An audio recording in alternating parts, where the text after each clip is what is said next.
The family that vacations together stays together. At least that was the plan. Except now the dastardly desk clerk is saying he can't confirm your connecting rooms. Wait, what? That's right, ma'am. You have rooms 201 and 709. No, we cannot be 5 floors away from our kids. The doors have double locks. They'll be fine. When you want your connecting rooms confirmed before you arrive, it matters where you stay. Welcome to Hilton. I see your connecting rooms are already confirmed. Hilton, for the stay. Hello and welcome to a new episode of I Can Do. I'm Benjamin Lee, joined again with another fantastic guest. Wherever you're listening, really appreciate your commitment to the podcast, supporting the podcast. Thank you so much for tuning in. You're in for another special treat today. We have Dave Nordel with us. And first, before we even get started, I just want to say thank you to Dave for his service to our country for over 3 decades. I really appreciate that, as all of us do, and we'll dive into that a little bit more. But Dave, welcome to the show. Hey, God bless you, man. Hey, it's great to be here. We got to chat. I love this always because when we start, what some people don't realize is on the back end, there's always that casual conversation before you get started. So, boy, we're all over the map. We were talking podcasting and birds on my bird experience this morning and a little bit of Montana. So, yeah, we'll have fun with this. I'm glad to be here. Yeah, It's absolutely. good. That's good. Yeah, it is interesting, too, because I know you just mentioned, too, you have a podcast. And I've gone back and forth with, should I record, those conversations before, the actual recording? Because you get some really good stuff in there, before and after. So it's what do you do with it, I know. Yeah, I was on one yesterday, and when the guy got ready to hit the record button, he goes, "We just finished half the podcast and we didn't record it." So I don't know. You might be onto something. I might take that advice and try it. Well, I know Joe Rogan, what he does, and then we'll start getting into your story a little bit. Yeah, sure. He'll just start talking to the guest, and then at some point in time, I don't even know if he tells them, but he'll just hit record.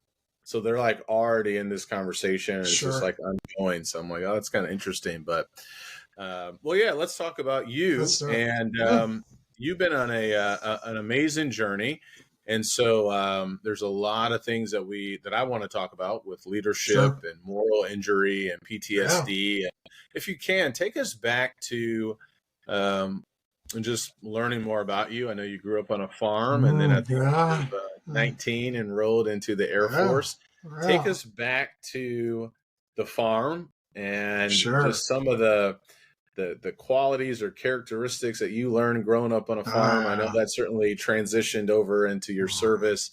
And then what led you getting into the Air Force ultimately? Sure, right. So we all got a foundation, right? We all have that grandpa or uncle or mom or dad or somebody in our life. And so in my life, I had all those people. I'm the son of a 4th generation, I'm 4th generation Portuguese immigrant. So I always joke that, there's 2 types of Portuguese people, ones that fish and don't get seasick, and ones that dairy farm because they do get seasick. So I'm on the dairy farming side of that one.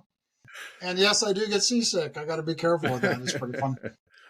But, so a big family, even though it was just me and my mom growing up. My dad left when I was 2 years old.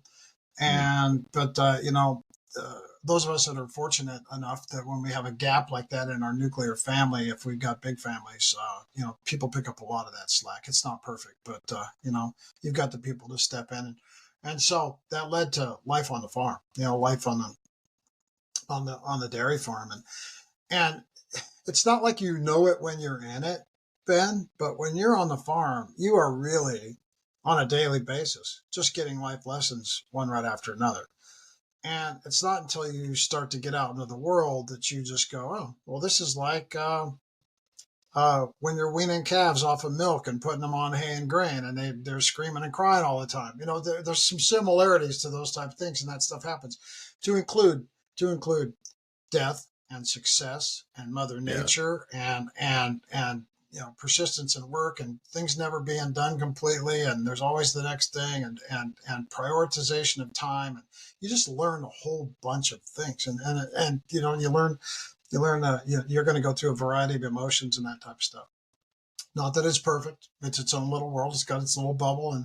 And so in the farm life, there's other things that you're not experienced to until you get out and moving around in the world. And some of that needed to be learned. I think I was headed for a life of service in the military when I was younger. I had uncles, my grandmother's brother, and a few others that had served in World War II that were pretty influential in my life. So there was a call to service. Not that the people in my family were, littered throughout the military. And I wanted to go in the Navy. I want to go in the Navy. I want to be a plumber.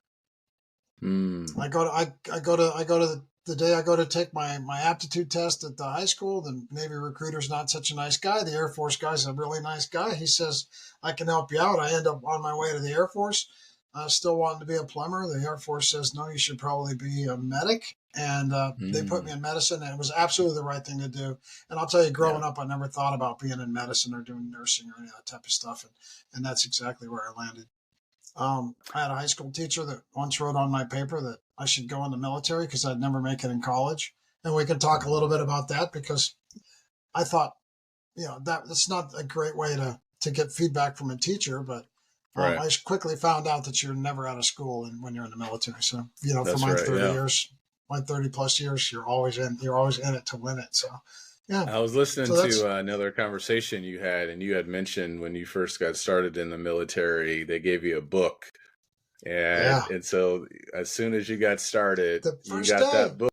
The first day. And so I think non-military people think that you go to basic training and you do push-ups for 23 hours and you sleep 1 hour. And then you do push-ups for 23 hours. That's what people think. You're constantly running, you're constantly sweating and that kind of stuff. Well, no, there's a lot of time where you're standing in line to get a shot.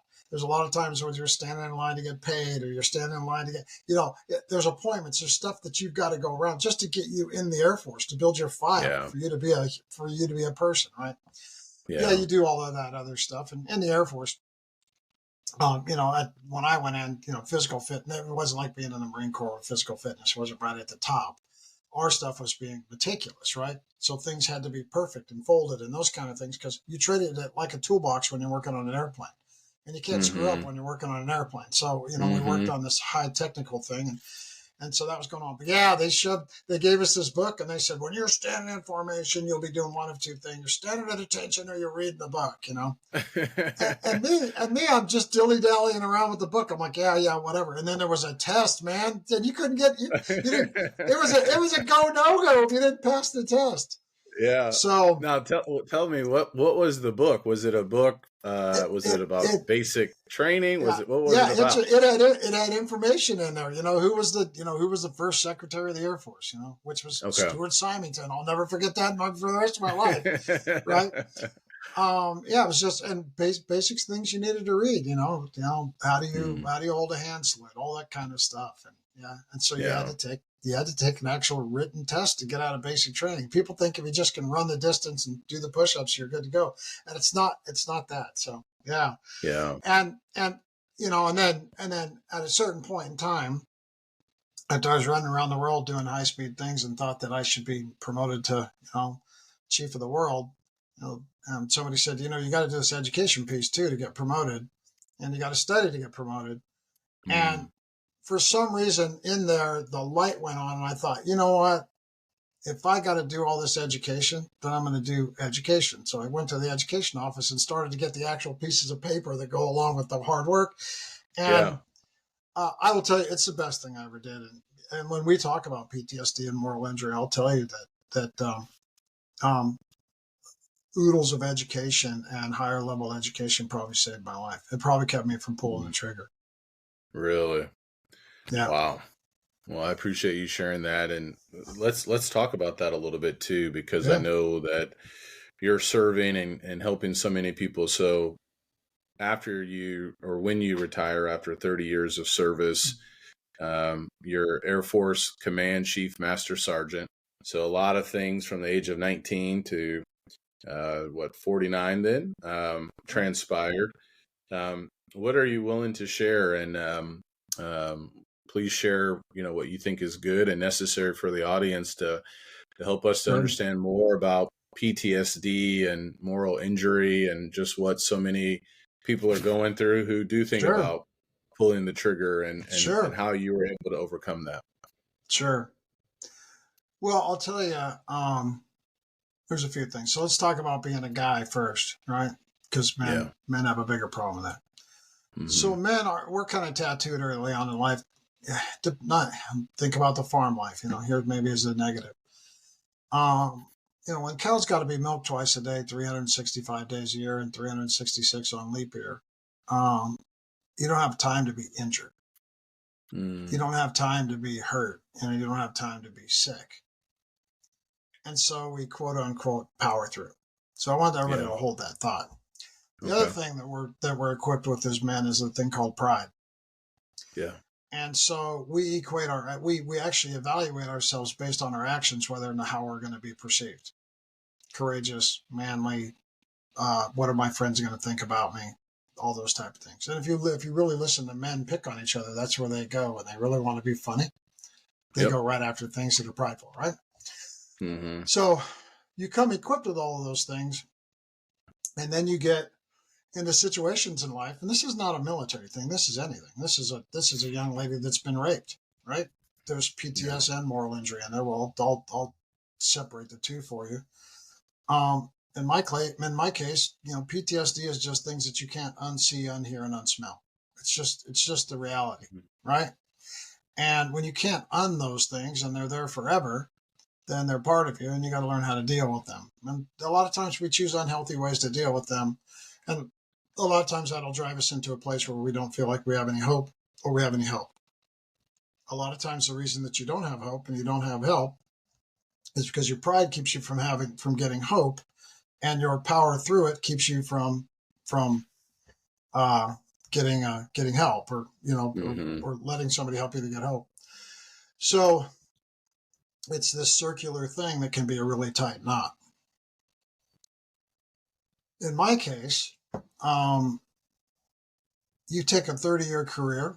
I have a pretty successful career. I was doing a lot of cool stuff at a high level.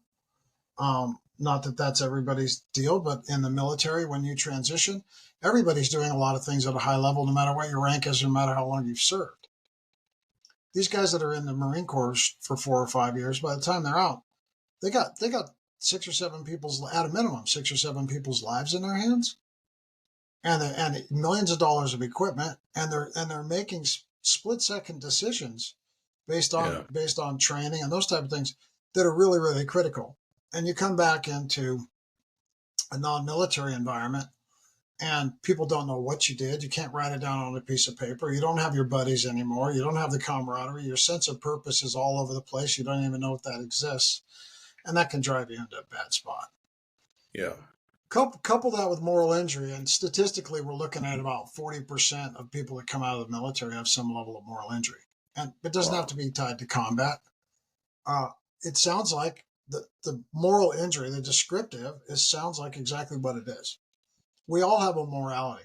Ben, when you left home, your mom gave you some foundational things. Your religious beliefs give you foundational things. Whatever those things are, right? Give you foundational things, the foundational beliefs and things you just don't violate. Mm-hmm. We know that we don't kill other humans, right? We know that. Yeah. Well, think about that. If we collectively, almost all of us, are not comfortable with killing other humans because we're not supposed to be doing that, that's not a thing that we do. Yet now I'm in a profession that not only authorizes me to do it, exonerates me from any legalities from doing it, but actually trains me to do it, and then you do it. You can get morally injured because the way you're programmed, everything is counterintuitive to that. And so when you experience things that are outside of the box of your norm, that can set you up for PTS, and it can set you up for moral injury. And so, the military is the example that I'll use, but the military has doctrine and operational orders that override our morality quite often. Wow. And you don't have to be a Marine sharpshooter to get morally injured. You can be a finance technician or a finance apprentice craftsman or whatever their level. You can be at finance back in a stateside based work and get morally injured just based on your leadership. Your The family that vacations together stays together. At least that was the plan. Except now the dastardly desk clerk is saying he can't confirm your connecting rooms. Wait, what? That's right, ma'am. You have rooms 201 and 709. No, we cannot be 5 floors away from our kids. The doors have double locks. They'll be fine. When you want your connecting rooms confirmed before you arrive, it matters where you stay. Welcome to Hilton. I see your connecting rooms are already confirmed. Hilton, for the stay. organizational norms or whatever orders you're given for that day. Right. So when those things happen, they put you to the test, because in the end you've got two choices, right? You can be an owner or you can be a victim. And I tell people that I'm the proud owner of PTSD and moral injury.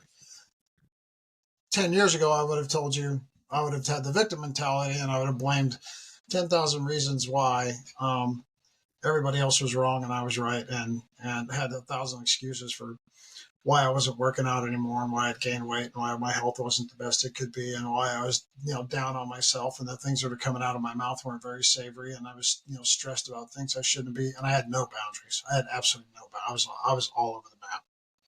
Mm. And when you're that far out of control, and people that knew me or would listen to this right now, they go, man, I just didn't see that. Well, why? Because you got to buck up. You got to be tough. You got to protect your pride. Couldn't share any of it. Yeah. As soon, and I will tell you, Ben, when you're right there at the moment of truth, I think the only difference, when I talked about education, the only difference between pulling the trigger and not pulling the trigger is that experiences and education and understanding makes you realize that there's really not a lot of novel stuff in the world. Mm. If you have something going on in your life, somebody else has gone through it. Right. If you get 2 flat tires on the side of the highway in a driving rainstorm, you're not the first guy or gal. You're not. And if you can tell yourself that, if you can just tell yourself that one thing when you're having a major struggle in life, or as a leader, you're having a big challenge, or something happens in your organization or your family, no matter how awful you may think it seems, somebody, someone, something, or some organization has gone through the same thing. Right. And when you realize that, it means that somewhere, somebody has recovered from it and they pulled themselves out. And when you know that, that's your first edge of hope. But if went through your head? Was that what went through your head when you're at that moment of truth? I've got great kids and a great wife, and I have some foundational things there that just say no. Right. Gotcha. And that stuff's important too. That's amen. Yeah. And that stuff's important too. It's all a collective. Right. But I'll tell you, when it's gotten hard, even now, I mean, if a rock fell on the house right now and punched a big hole in the roof, right?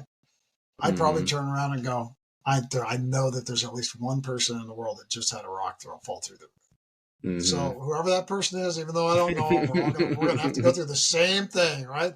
Get on the phone, call the insurance company and do step 1 and get on with it. Yeah, that's right. Okay, I need to ask another question. Sure. And hope you don't think I'm being rude. No. You made the decision not to do it, thankfully. Yeah. What happened immediately after that? Did you talk to your wife? Did you call 911? Did you talk to a buddy? Did you just keep it secret?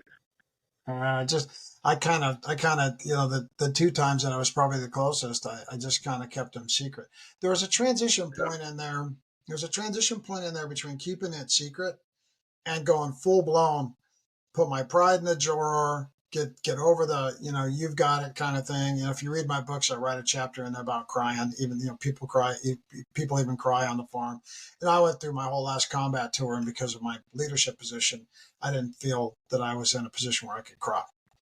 Mm-hmm. And we were doing trauma medicine, and we had people dying every day. And sometimes the whole trauma bay would be full of body bags, covered in American flags, and everybody around me is in tears, except me, because I didn't give myself permission to do that. And once I gave myself permission to do everything, it really it was just like, boom. As soon as I said, I need to get a counselor, as soon as, go talk to somebody. I think anybody that becomes a veteran, I don't care if you were in for 3 minutes or 330 years, you need to go see a professional counselor, professional therapist person at least twice. Okay. At a minimum. Yeah. I absolutely think that, because you need that relationship, and they're going to ask you some questions, and they're going to get you to a place that you haven't even thought about. And if nothing else, you have that database to rely back on when you start experiencing some of the things that they warn you about, and then it gives you a safe place to go back to kind of circumvent this. But yeah, I hid out for a little bit. But I mean, after the second time, then I kind of said to myself, "You're not going to do this. You're not." Right.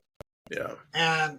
But I can't cycle back. I can't have 5 of these. I can't have 10 of these things. I can't get to this level. And I said, well, obviously you suck at taking care of yourself in this deal, so you better own it. And as soon as I switched there's a great slide about owner and victim mentality. You can. As soon as I went from victim to owner, it all became productive. The polarity, it's just like a battery or a magnet.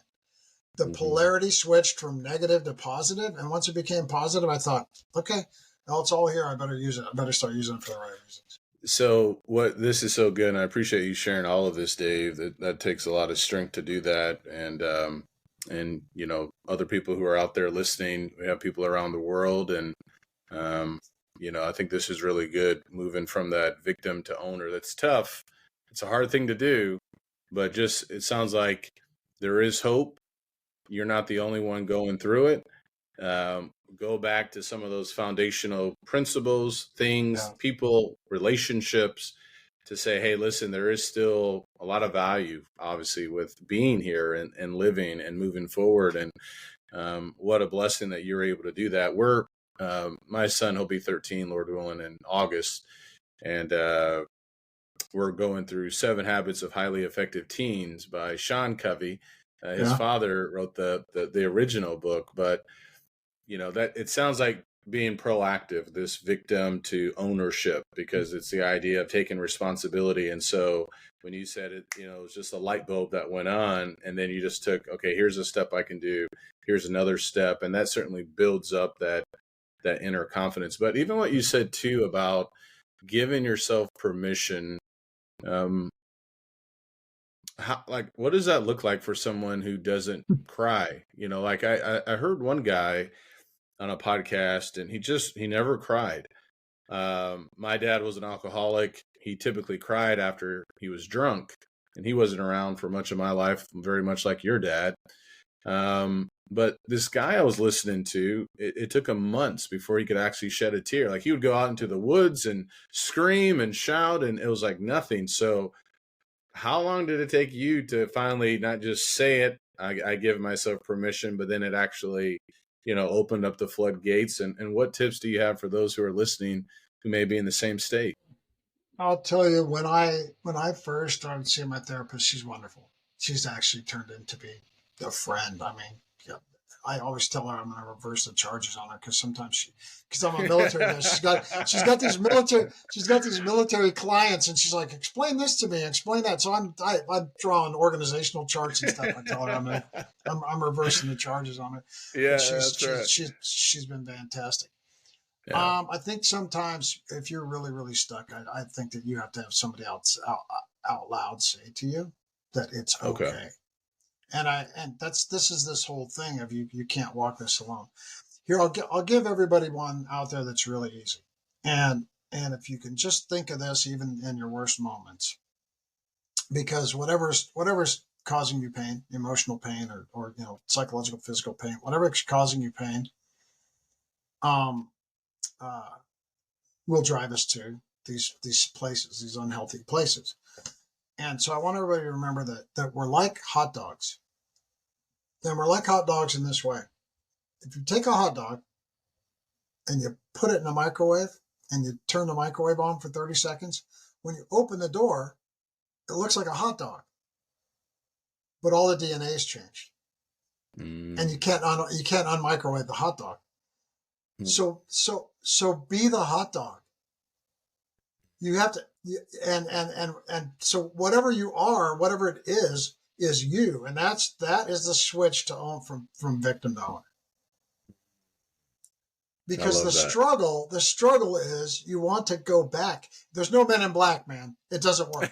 Nobody, it doesn't, there's not that, but you know what? We have movies and we have references, Back to the Future, Men in Black. I'm dating myself a little bit, but we have references where we think, well, if I just do this, or if I just ignore this, or if I just tough it out, this is not a skinned knee that if you just walk it off, it's going to scab up and in 2 weeks you won't know it was there. It's not that. It is you. It is your DNA. So be what you are. And if what you are requires you to get help, go get it. But make friends with it. Hug it, love on it, appreciate it for what it is, and then get to a place where you can sit down and have a conversation with Ben and work through this stuff. Because it's not perfect, Ben. I have my bad days. But you know what? When I'm having a bad day, you know what I do? I tell my wife, and I pick up the phone, and I tell anybody else that I'm going to be around that day. This is what's going on. This is what's in my mind. This is why it is the way it is, and this is how you can help me. And then I go on. That's very wise. Yeah, I like that. Thank you. Well, and that's great communication skills, and maybe with the education and going through all these different things. That's a hard thing for people to do. We can just brush that off of nothing. I'm fine. I don't want to talk about it. But at least you're keeping that support group there, and people can keep tabs on you or help you out or encourage you in some shape or form. Yeah. And that's why when you truly love people and you're in their inner circle, if you're on somebody's life team, if they've let you on their life team and at that level of intimacy, sometimes when you just reach out to people and you go, hey, Ben, even if you're texting, hey, Ben, I haven't heard from you in a while. Sometimes, more times than not, I get, I'm so glad that you reached out. And then all of a sudden it's, the phone rings, or it's, let's go to coffee. And then there's this big download, and you kind of get to intervene that way. So don't isolate. Don't isolate. Okay. Even when you're angry, because anger, man, we're good at that, right? Oh yeah. We got issues. Oh, yeah. Somebody hits the trigger. And when the first thing that we do, we get mad, right? And then the people that love us go, you're so angry. Man, if anybody ever, it's like alcoholics, right? If somebody ever tells you, Ben, you've been drinking too much, that's like a thing. That's in the questionnaire. Has anybody told you that you have been drinking too much? If you check that, it probably means that you're at least abusing alcohol, right? If people say to you, why are you so angry? That's a check block that says, I need to go get help. I see what you're saying. Yeah, I need some intervention, right? So even if it's people that care about you, or if it's somebody at work or somebody that just says, "Man, you're always so angry," or just the littlest thing sets you off. What's the matter? That means that you are out of control. You need help. Right. You've got to go get somebody to help you get through that. Yeah. People talk about anger management. I think it's man management. Tell me more. Well, okay, so men. And I'll get a lot of north-south from guys out there, and there's other guys that will click off when I say this. Okay. Men are externally strong and internally weak. And what I mean by that is we are always on the threshold of being outed because we think that we're being outed. We perceive that people see us a certain way based on our gender. And so it's always the bigger, tougher thing. This is high school kids standing around a pickup, telling each other they're going to beat each other up. It's all this posturing thing. And we're posturing so much that we make ourselves weak internally. We can't handle anything that comes at us that is insulting or might put us in a situation where we look a certain way. And none of it's true. It's the total facade. So think about a woman that you love when you've been really struggling and you said, honey, I can't do that. The guys will say this. And they go, that's not how people see you. Nobody sees you like that. The only person that sees you that way is you. And so we men have got to get over that, because when you get over that, you become much, much stronger. much stronger. And you can lead more people into more diverse groups and all that stuff. You become uber powerful. But, how do we do it? You gotta, well, there's two ways to learn how to swim. You can walk down the steps in the shallow end, or you can jump in. Yeah. So it's better off just to do the full immersion. As long as there's somebody on the side of the pool to pull you out in case you're drowning. But other than that, yeah, get on in. Get on in. So what would that look like then in the real world? So whether it's husband and wife, or father and son. So while you're thinking about that, so much of this resonates where I took some counseling in 2020 and just this past year. Again, I felt like there were some things I needed to resolve and check under the hood. And my dad was he was an alcoholic and physically abusive to my mom, and so that's that things that you can't unsee, unhear, right, undo.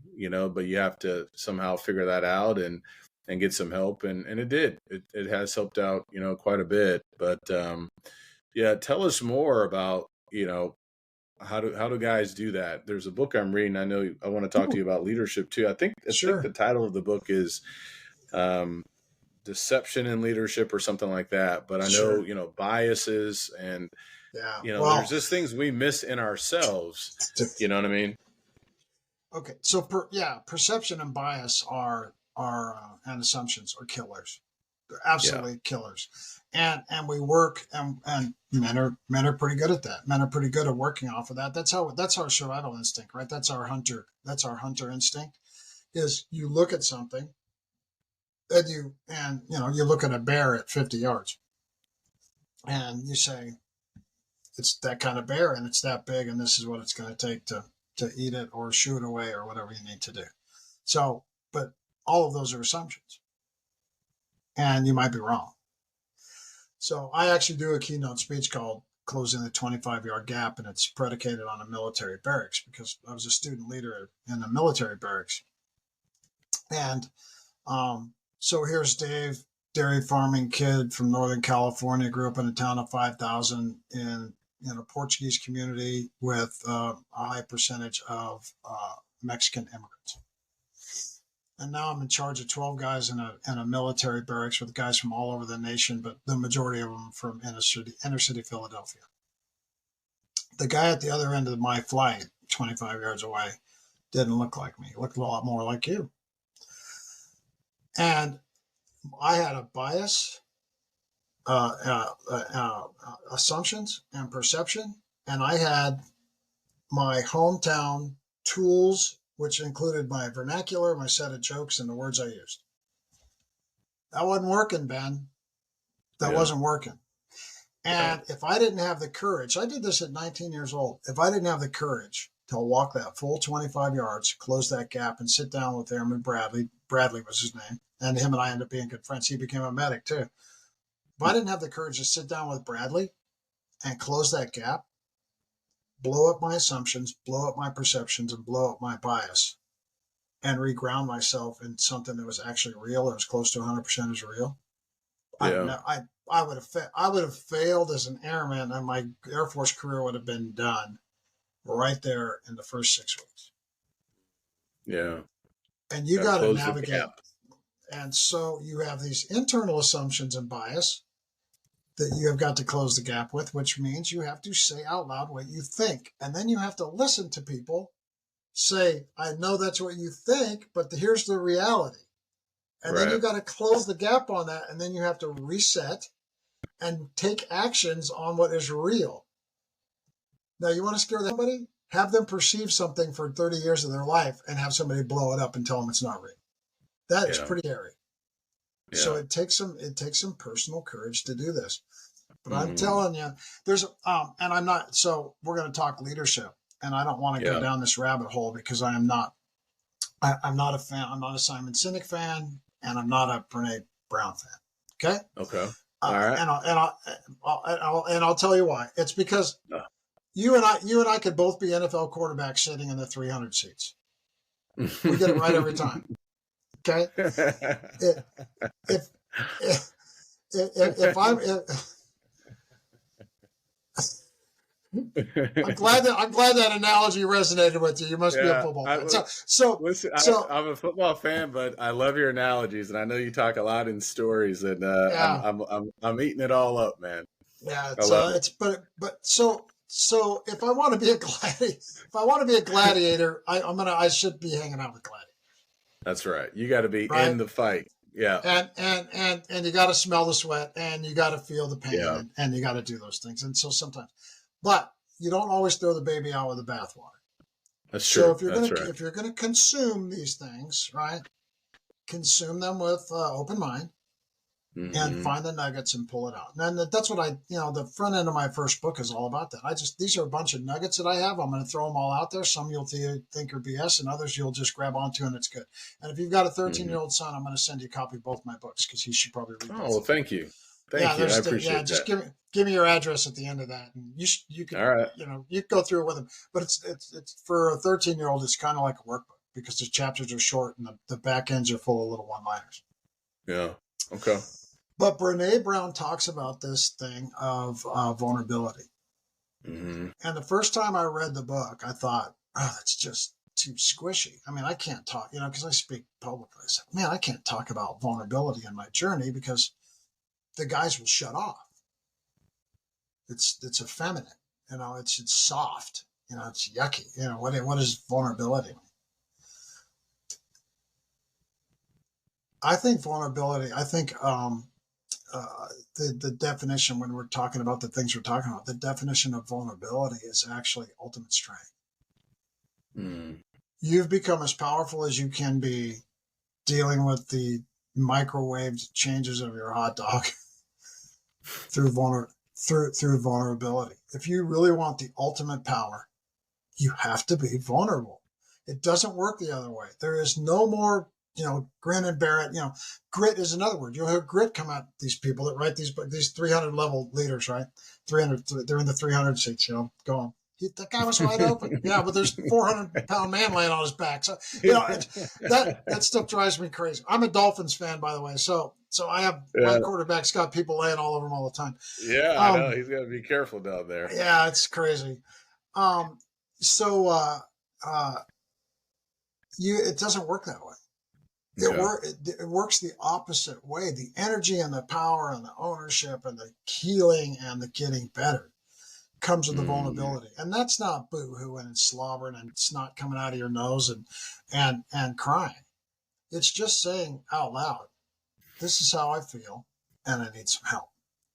Or gotcha. Yeah, it's just be descriptive. Take your inner and put it on the outside. Do it safely. Don't run down to the the VFW and pull up a bar stool and go, here I am and blah blah blah. Because if you dump it all out there, 2 or 3 guys are going to make a joke about it and they're going to blow you off, and that's not safe. Mm-hmm. But when you're sitting with people that truly love you, if you tell them how you feel, they'll react to that. Yeah, they'll react to it. Yeah. That's good. I want to dive into that just a little bit more. I was listening to a podcast yesterday, a leadership, I think it's a Covey leadership podcast, and they had a gentleman on there with a book about being a unicorn and standing out in leadership. Do you think vulnerability has gotten to like an extreme point where, especially with social media, where it's like you're meeting someone and you just tell them every single detail, or it almost feels like some people feel like they have to do it now. What I'm hearing from you, though, is as you think about relationships, the close relationships, that inner circle, or people you can trust, it's not just doing it for a show, but it's actually to communicate and to say, hey, this is where I am. Here's what I need from you. Do you think vulnerability has gone to like the extreme with all the different books that are out there, and just the idea about everybody's got to say every single thing, which I know that we don't do that, or you can't always do that, or probably shouldn't. But what do you think? Has it gone too far? I think when I was a young kid, my cousin Loretta told me to get on a horse with her. We didn't have a saddle. She just said, get on the horse, right? And I trusted her. And so I got on the horse and she said, give me your belt. So I trusted her and I gave her my belt. And she whipped the horse. And I fell off and I busted my head open. If I could flip around, I'd show you. I got a big scar on the back of my head. And I busted my head open. I've never ridden a horse with her again. I love her to death. We've done a lot of things together. I've never gotten on a horse with her again. Mm-hmm. You need to use your vulnerability in a way that you're not going to fall off the horse.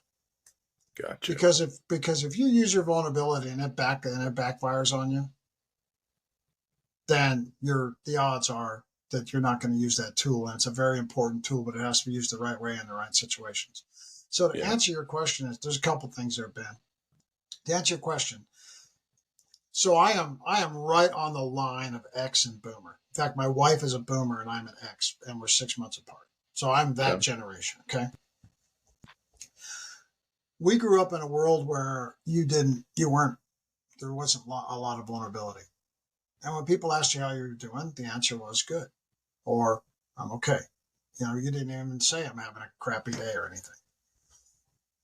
If you run into a millennial or even some Zs and you ask how they're doing, they'll go, well, I just got back from the clinic and I got diagnosed with herpes because I slept with a guy that I haven't been with. And you go, whoa, whoa, whoa, whoa, whoa, whoa, whoa, whoa, whoa, whoa, whoa, whoa. You got me way too deep in your life now.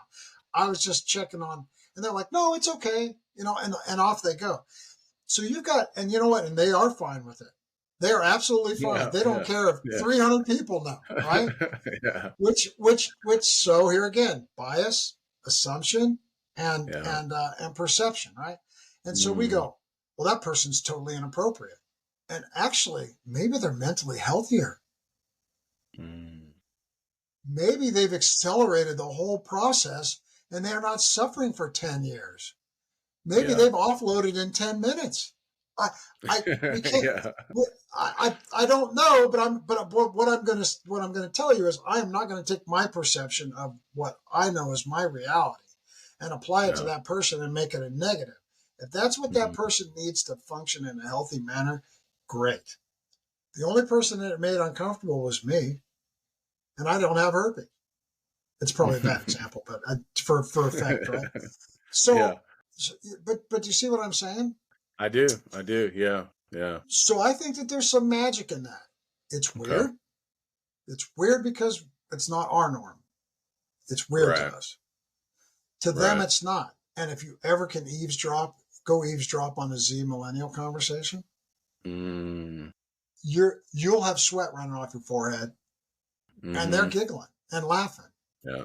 It's no big deal. So where's the 25-yard gap that needs to be closed? And I spent a lot of, I took all millennials to war. I led millennials in war. So you can't really talk bad about millennials because I saw them do some amazing things. So, Thank you for that. That's good. Yeah. So how do you define leadership?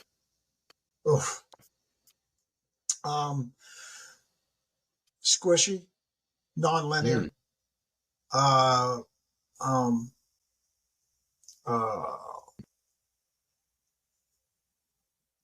Continuous.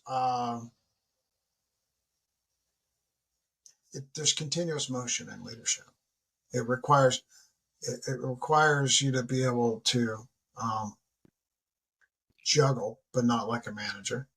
It requires you to be able to sprint, but not like a manager. I'm separating the two, because if the managers out there, if I say juggle, they're going, oh, I'm a great multitasker. That's not what I meant.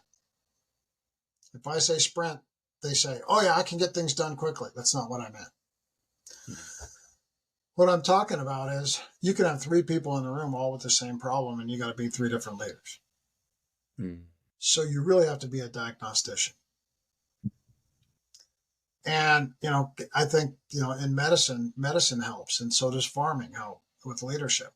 Because, in farming, you need to be able to look at a cow and see if she's sick, see if she's ill, see if she needs to go to the sale. All these kind of things that, you're constantly diagnosing things. And you need to learn to diagnose people. So think about leadership as a medical appointment. What brings you in today, right? What brings you in today? It hurts when I do this. Oh, well, what have you been doing with that arm? Well, I've been chopping wood. Oh, are you left-handed? No. Well, why do you think your left elbow hurts? Well, I have to hold the wood in a certain position. So how long have you been doing that, right? And so already you know that they might have tendonitis. All right. So you go down that road, and then you start explaining to them, this is tendonitis. This is how we're going to make it better, and so on and so forth. And here's probably how you should chop wood, and here's some ideas on how to do that. The next person comes in, and you say, what can I do for you today? And they say, I hate everybody in the world. And you say, why? And they say, I can't play golf. Now, oh, golf's important to you? Yeah. Well, they can't play golf because they have tendonitis from chopping wood, and they've got the same problem. But you got to take care of that the whole different way. Yeah. Yeah, that's good. Yeah. And so you can have the same problem, but you can't just say, oh, the last person that was in here, I gave him this piece of paper, told him to go see this person and go have a conversation with HR. No. It all has to be individual, and it has to feel individual.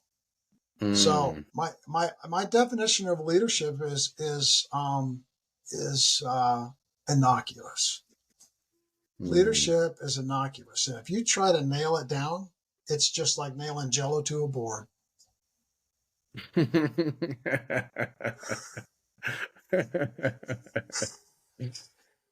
Don't do it. Don't do it. If I walk into your office and you've taken a razor blade and cut that last page out of that last book that you read, and you've pinned it in your cubicle, and it starts with a 1 and it ends with 10, and you go, look, I'm a leader. I'm going to tell you, no, you're not. You're turning yourself into a pseudo leader with hyper management skills, maybe, but you're not a leader. You're not a leader, and sometimes, your credibility as a leader has to come with, listen, you know why you and I don't announce NFL games? Because we're probably good enough to do it. You and I can do the research and get the stat. You know why we don't do it? Because when somebody goes, and today's color commentator is Dave Nordel, and he did 30 years in the United States Air Force, and he's a medic. Somebody go, well, who did he play for? Oh, well, he played in high school, but he didn't go beyond that. Well, get that guy off of there. He's out. That's right.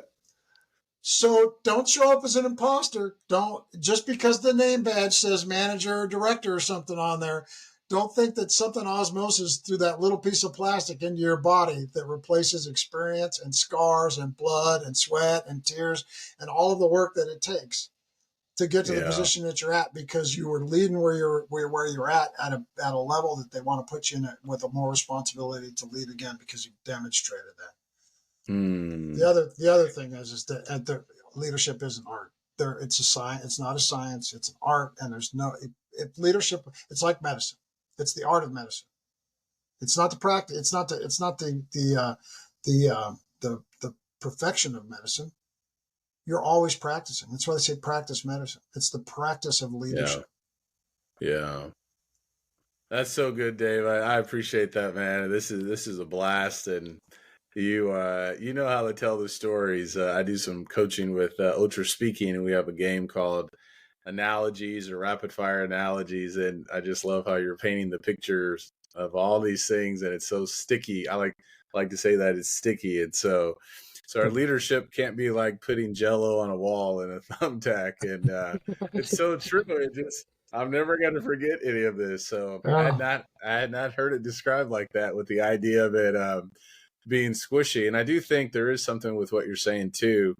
I think leadership books, there are thousands of leadership books. So, John Maxwell, he would often say, leadership is influence, or everything rises and falls with leadership. But I love how you expanded upon that. And we can't be an imposter. I think it was Teddy Roosevelt, talking about the man in the arena, and you have to have that experience. There's only one way to grow, and that's it, right?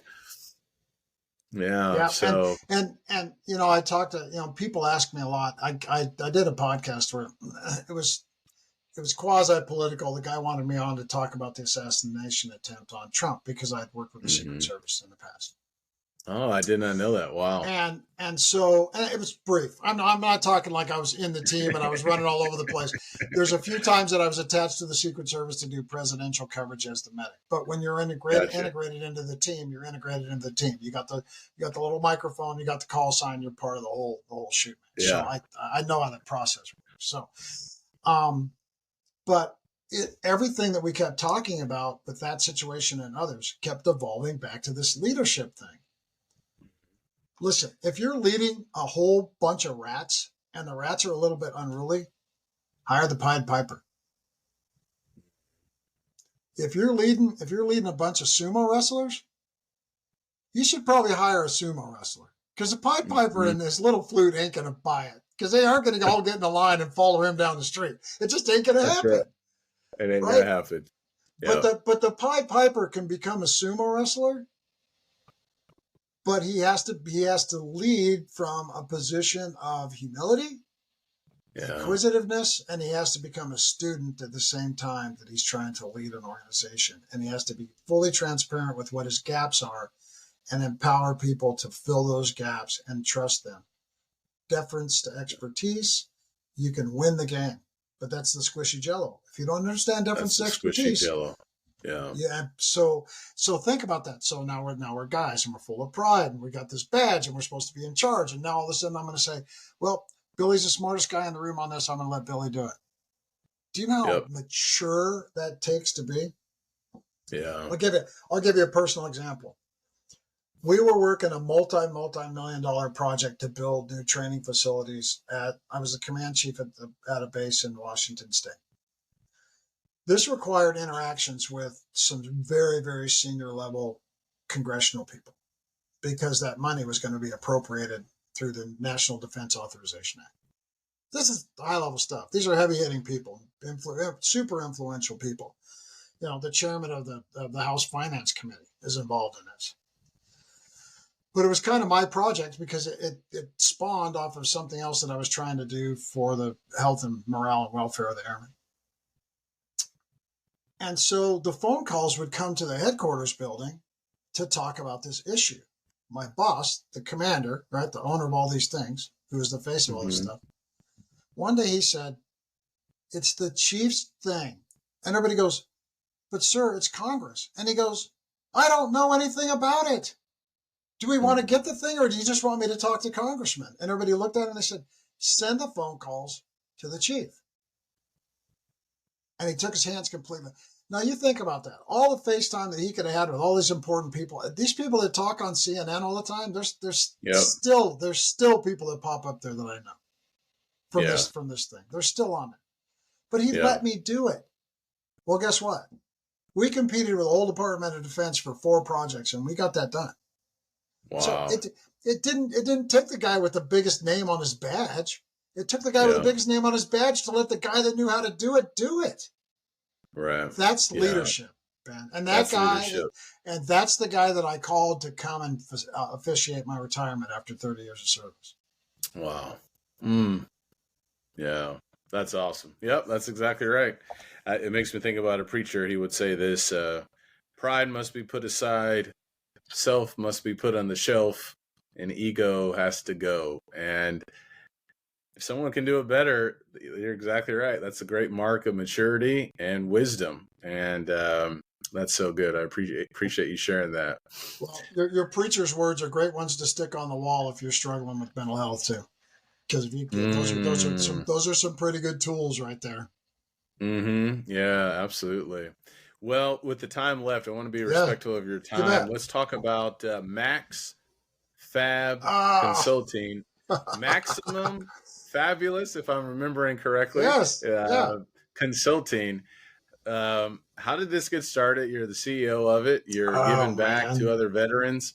Right. And for those who are listening, I definitely want you to share, resources or where they can find you and things like that for sure. Oh boy, you stepped in it, man. It's all about stuff. So for those watching on the video, if you look behind me, you'll see the flag back there. And on the bottom of that flag, it says Maximum Fabulous. When I took my last batch of medics to Iraq in 2008, about 380, me and the commander, I knew it was during the surge in 2008, and I knew it was going to be painful, and it was going to be fearful. And there was a lot of young people that were involved, and just a lot of humans being involved in doing and carrying out things that aren't normal. It's just not normal for humans, especially people that look like you, that are your brothers and sisters in uniform. and we had a hell of a survival rate, but it came down to two things. Got to share some pain, which was push-ups because I hate them. And so we were going to do a lot of push-ups, and we had to have some sort of organizational attitude that helped us survive to get home mentally, physically, and emotionally in the right spot. And so without giving the full keynote speech, which it's a full keynote speech, without giving the full keynote speech, I will tell you that my day started off in a long hallway where our offices were attached to the actual emergency department, the trauma center, right from where the helicopters came in. And the entranceway to the hallway in the first office was the chaplain's office. Mine was at the other end of the hallway. And I would get on my knees every morning with the chaplain. Sometimes it was a rabbi, sometimes it was a Catholic priest. I go on and on and on. It was just the potpourri, the chaplain de jour. And I get on my knees and have him pray on me for some foundational stuff. And the magical thing was all the words were always the same. It didn't matter if they had a yarmulke on or if they had a collar. So it was pretty cool. And when I would hit the first place, and we would do some push-ups and share some pain, which the Air Force people all freak out when you say push-ups, and the Army guys are on their face just loving it. So, but when I would stand up, man, they would say, "Chief, how you doing today?" And I'd say, "You know what? I'm maximum fabulous." Yeah. And initially, people would be like, "What in the heck is that?" And I said, "Well, that's the top rung of the attitudinal scale, and attitude is the one thing that we control every day. And if you're not working towards getting to max fab, then you need to work at it. You need to get some help working at it. And anybody next to you that's not max fab, you need to work towards getting there, because that's the only way that we're going to get out of here in some level of health." And it stuck. It stuck to the point that they took that flag off the top of the trauma center, which all of our men and women crossed underneath that flag, and they're probably in some of the worst times in their lives. And we had a 99.5 survival rate if you got to us with a heartbeat. And they embroidered that stuff on the flag with a maximum fabulous on the bottom. So, that's so cool. That's great.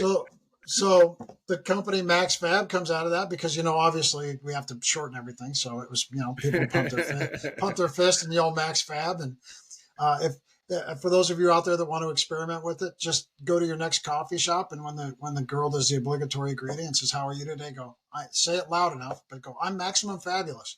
It'll freeze the store. Productivity will stop. All the heads are going to whip around and look at you like, "What is up with that? What's wrong with that guy?" And then you can steal my words and tell them, that you're at the top of the rung of the attitudinal scale and you control it. So that's what you're going to be. And people, you'll see heads nod, people smile. So, I obviously haven't landed on something. Max Fab turned into a program called Vet Ready, which is now Vet Ready Incorporated, which is a nonprofit. And we're just getting off the ground. I won't tell you we're world renowned or we're in every business or every organization, but we're places and we're having really good conversations. And so, I'm really encouraged. It's been 3 years of work, and anybody that's opened a business knows the first 2 years is chasing around the administrivia and the things that go along with that and trying to establish things. But so. Through my transition and all these things we talked about, the one thing that I realized is the landing places that we have as veterans just aren't really educated into this veteran transition and the phenomenon. And people can't help you if they don't have the knowledge to help. And so companies that want to hire veterans, that have hired veterans, we go in and give them the tools that they need to understand the nuances of this veteran transition. Not just the BADs and the PTSDs and all that other stuff, because that's a possibility, but how to mine a veteran and all of this cool stuff that we come with the leadership and the problem solving and all of those type of things, and how to best leverage that. And to understand, just because a guy was a soldier on a mortar team, he can probably be one of your managers almost anywhere in your organization, because the learning, remember how I told you, you can lead, if you can lead humbly and learn at the same time, and veterans will figure out the nuances of any task rather quickly. But those other things are hard to find in an organization, and they're hard to grow. So right now, about 50% of veterans leave their job in the first year because of this, and we don't want that anymore. So we got to give people the right tools, and we got to set veterans up for success. We don't put our kids in daycare without vetting the daycare and spending a lot of time there and talking to parents that have their kids there, and then keeping an eye on our kid for 6 months But with Mm-hmm. veterans, we drive you to the curb and you go in that building. I hope it works out for you. Yeah. So there's another 25-yard gap, and we, in this country, no matter where we're at currently or where we're going to be in 10 years, and quite frankly, I'm old enough now to tell everybody out there, this reeks, bad word. It smells an awful lot like the late 60s and early 70s when I was a pretty impressionable kid. That the environment feels identical. So remember when I told you, nothing's novel. Yep. Nothing is novel. Yep. So we need to clean some things up, and there should never be a veteran sleeping on the streets to include, and there shouldn't be anybody sleeping on the streets, quite frankly. That's right. But in my context, there should never be a veteran sleeping on the streets.